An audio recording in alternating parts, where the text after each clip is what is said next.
The telegram arrived at the Kremlin on June 12, 1967, 3 days after the ceasefire.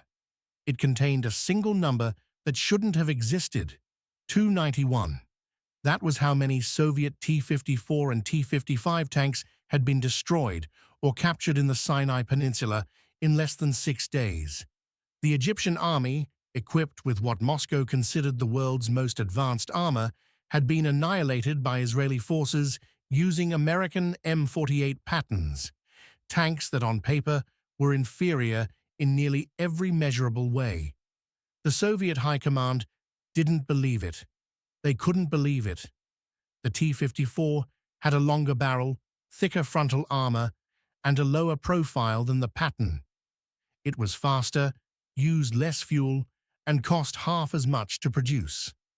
By every metric their engineers had calculated, a force of T-54s should have crushed an equivalent number of M48s. Yet somehow, the opposite had happened. The numbers from Sinai weren't just unexpected.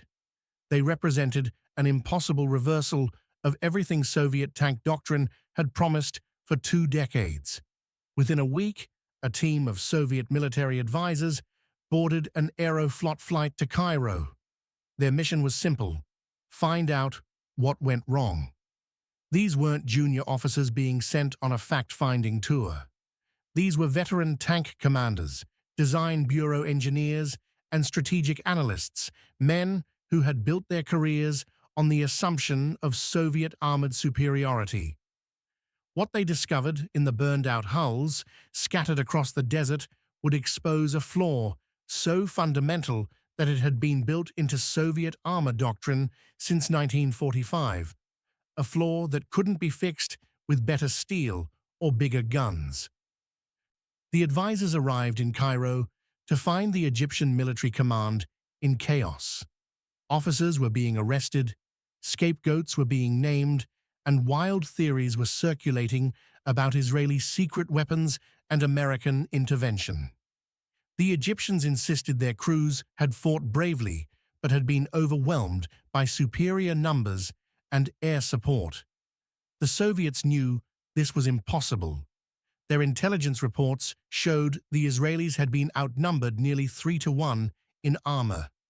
Something else had happened in the desert, something the Egyptians either couldn't see or refused to admit.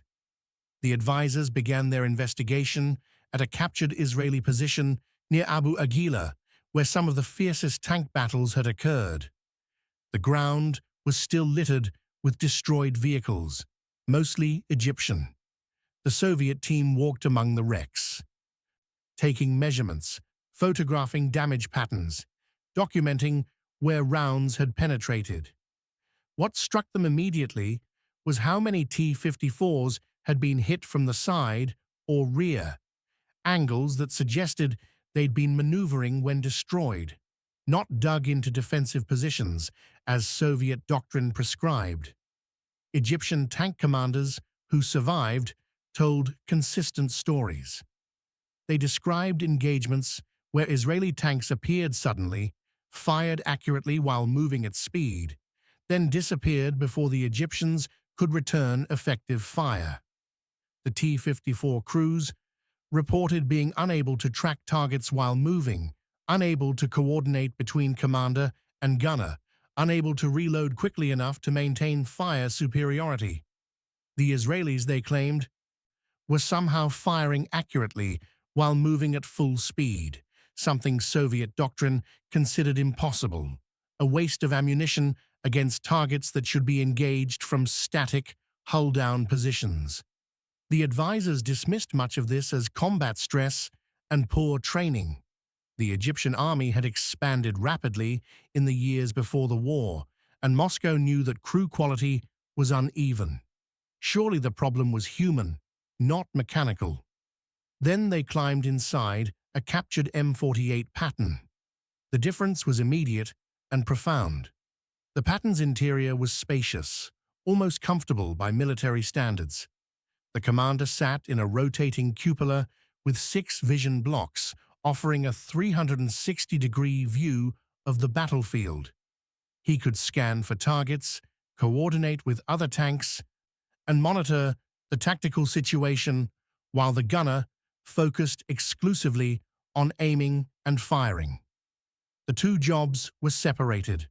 The commander commanded, the gunner shot. The loader had room to move freely, with ammunition stored in protected racks that kept rounds organized and accessible. He could maintain a sustained rate of fire without exhausting himself in the cramped confines.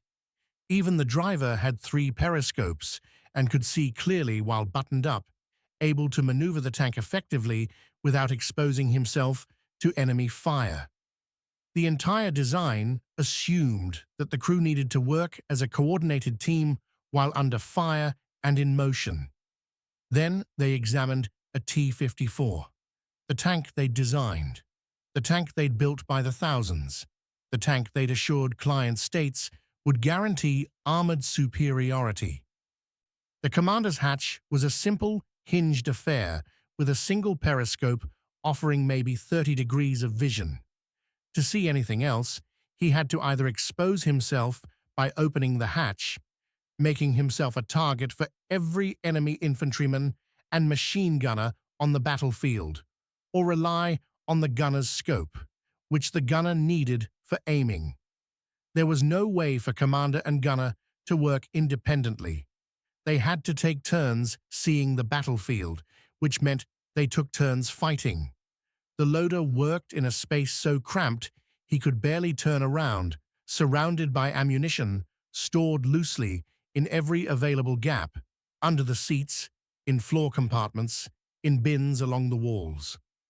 21 rounds were stored directly beneath the turret basket, where a penetrating hit would ignite them instantly, turning the entire crew compartment into a furnace. The loader didn't have room to work efficiently. He had room to die efficiently. The driver, sealed in his forward compartment, was essentially blind when the hatch was closed. His single periscope gave him a narrow tunnel of vision directly ahead. To navigate rough terrain or maneuver in combat, he needed the commander to guide him constantly over the intercom. But the commander was already overwhelmed, trying to both command and help acquire targets. Soviet doctrine assumed tanks would advance in broad daylight across open terrain where the driver could see. The Sinai battles had been fought at dawn, at dusk, in dust storms, in conditions where that narrow periscope made the driver helpless.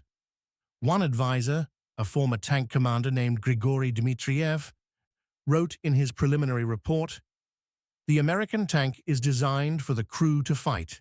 Our tank is designed to be produced." He was immediately ordered to revise his findings. The statement was politically unacceptable. But Dmitriev kept a personal copy of his original assessment, and years later it would circulate among Soviet tank designers as an unofficial acknowledgement of what everyone knew but couldn't officially admit. The truth was inescapable. The M48 hadn't won because of superior firepower. The T-54's 100mm gun was actually more powerful. It hadn't won because of superior armor. The T-54's sloped glacis was arguably better protected. It won because 3 men inside it could work as a coordinated team while moving at combat speed, maintaining situational awareness and sustaining accurate fire. The T-54 required its crew to stop, button up, and essentially take turns using the tank's limited vision systems. In a desert engagement where speed and awareness meant survival, this was a death sentence. The philosophical difference ran deeper than ergonomics.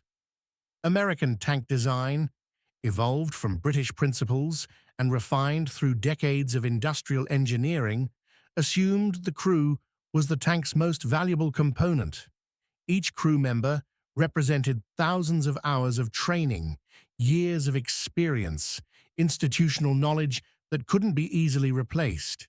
The machine existed to amplify human capability, to give trained soldiers the tools they needed to survive and win. If that meant the tank cost more, took longer to build, or required more complex maintenance, those were acceptable trade-offs. Soviet design assumed the tank itself was the weapon. The crew was simply there to operate it, and if operating it was uncomfortable or dangerous, that was acceptable because the tank was cheap enough to build in massive numbers. One crew's discomfort was irrelevant when measured against industrial efficiency. One crew's death was a statistical inevitability absorbed by the scale of production. You didn't design for the exceptional crew. You designed for the average crew, the minimally trained crew, the crew you could produce as fast as you produce tanks. This philosophy came directly from the Soviet experience in World War II, where T-34s had overwhelmed German armor through sheer numbers, despite having similarly cramped interiors and poor crew survivability. Soviet tankers in 1943 had an average life expectancy measured in weeks. But there were always more tanks coming off the production lines, always more minimally trained crews to replace the dead.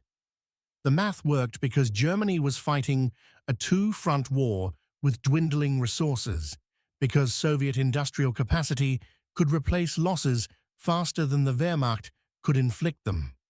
But the Israelis in 1967 were not the Wehrmacht in 1943. They weren't fighting on multiple fronts. They weren't running out of fuel and ammunition.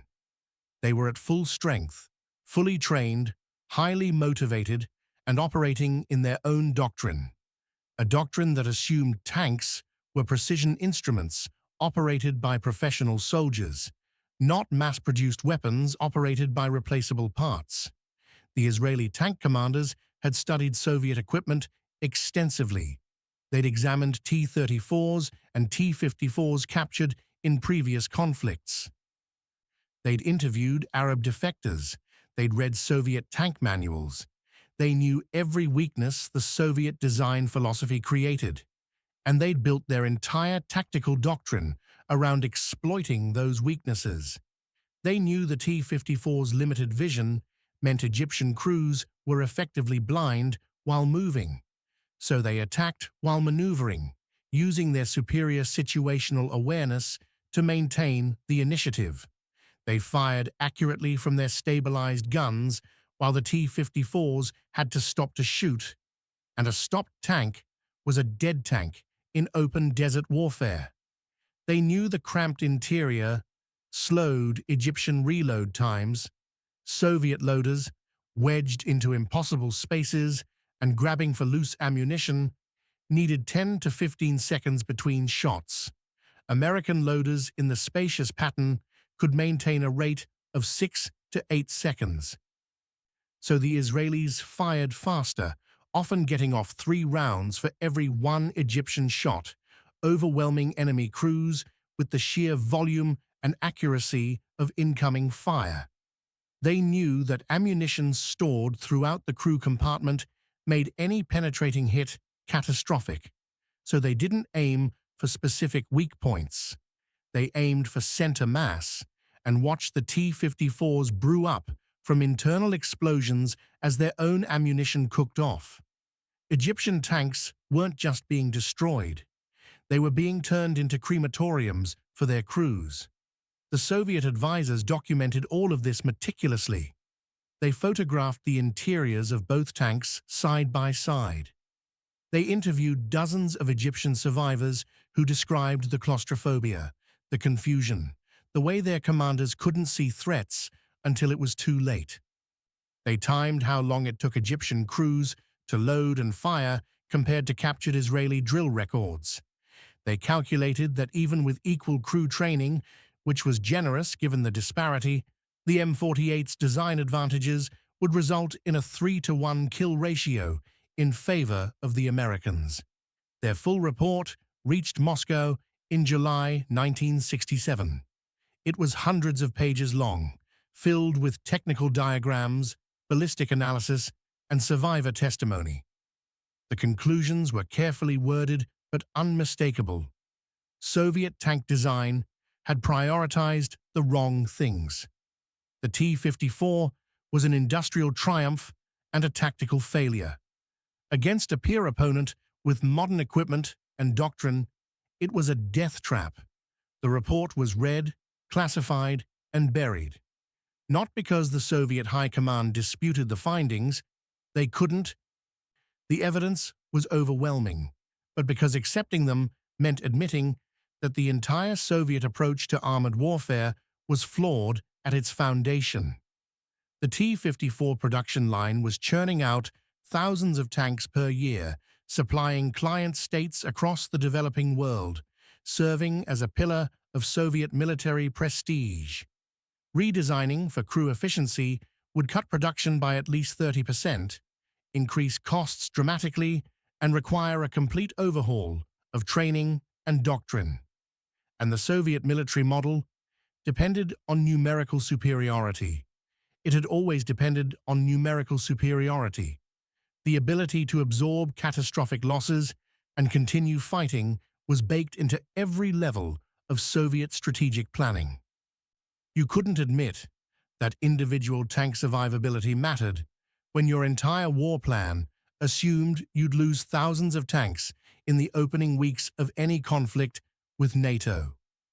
You couldn't prioritize crew safety when your doctrine assumed most crews wouldn't survive their first engagement anyway, so they did nothing fundamental. Small improvements were made, better optics, minor ergonomic adjustments, but the core philosophy remained unchanged. The T-55 continued in production with the same basic layout. The T-62 that followed maintained the cramped interior, the limited vision, the ammunition storage that turned penetrating hits into catastrophic kills. Even when Soviet designers proposed radical changes, they were overruled by production managers and military planners who understood that the entire Soviet defense industry was optimized around the existing design philosophy. When the Yom Kippur War erupted in 1973, Syrian and Egyptian forces lost over 2,000 Soviet tanks in 3 weeks of fighting. The pattern from 1967 repeated itself. Better trained Israeli crews in tanks designed around human factors destroyed Soviet equipment operated by crews who couldn't see, couldn't coordinate, couldn't survive the first hit.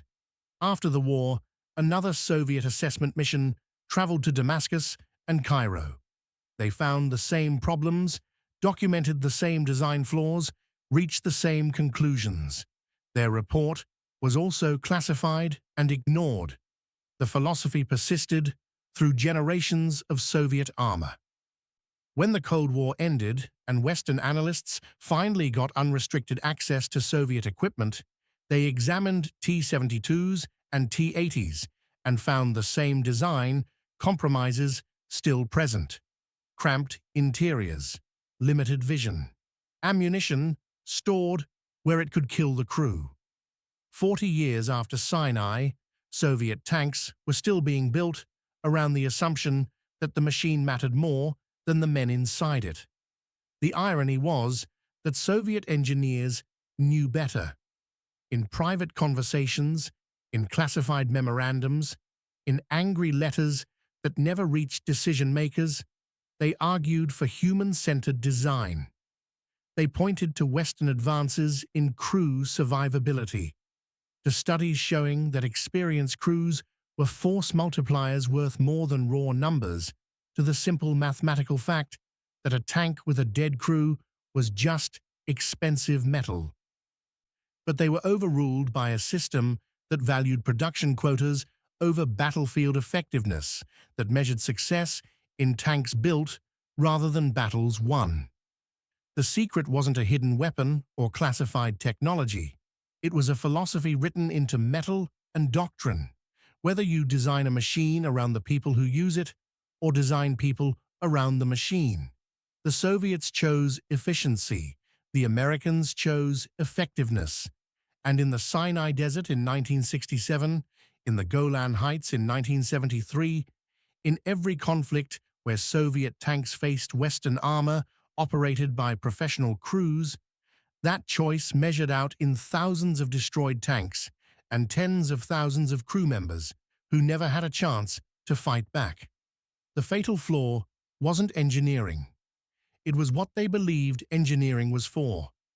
And that belief, forged in the industrial brutality of World War II and calcified by decades of bureaucratic inertia, would define Soviet armored warfare until the Soviet Union itself ceased to exist. The T-54 was indeed invincible, on paper. But wars aren't fought on paper. They're fought by human beings trying to survive inside machines that were either designed to help them live or designed without caring whether they did. Which black file should we open next? Subscribe and let's explore the Cold War together.